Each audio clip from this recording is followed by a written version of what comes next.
asifiwe. Kwa majina naitwa Dorcas Tilas, niko mbele yako kukualika katika kongamano kubwa kabisa la maombi ambalo litafanyika siku ya kesho katika kanisa la AICT Sabasaba. Nipende kukukaribisha. Kongamano hili litaanza majira ya asubuhi saa 2, lakini pia litamalizika saa 7 wakati wa mchana. Karibuni sana na Mungu wa mbinguni atakubariki.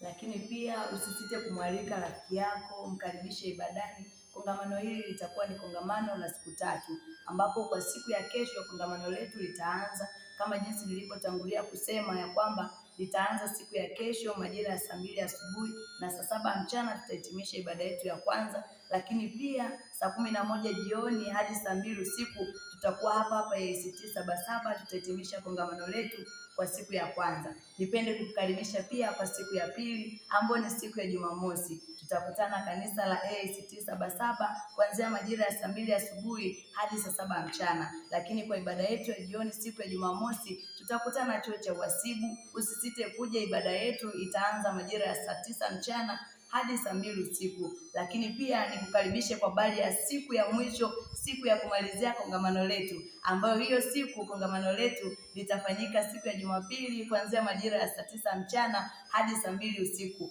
Wakati huo tutakuwa chuo cha uhasibu. Karibu sana, mwalike na rafiki yako. Mungu wa mbinguni wabariki sana, tunawapenda. Karibuni sana, mjichote baraka.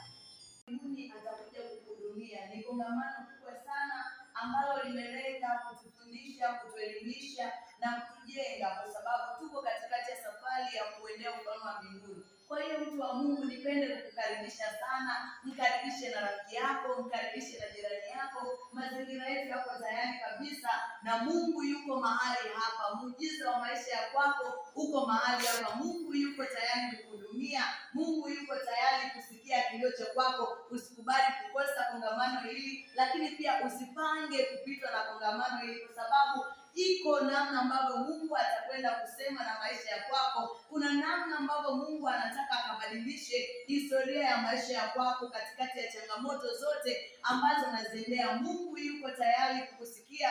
Mungu yuko tayari kusema na wewe. Endelea kuandaa moyo wa kwako, mtu wa Mungu. Karibu sana, huduma ya ufalme wa Mungu inamkaribisha. Karibu sana ewe mkazi wa Singida. Karibu sana katika kongamano letu.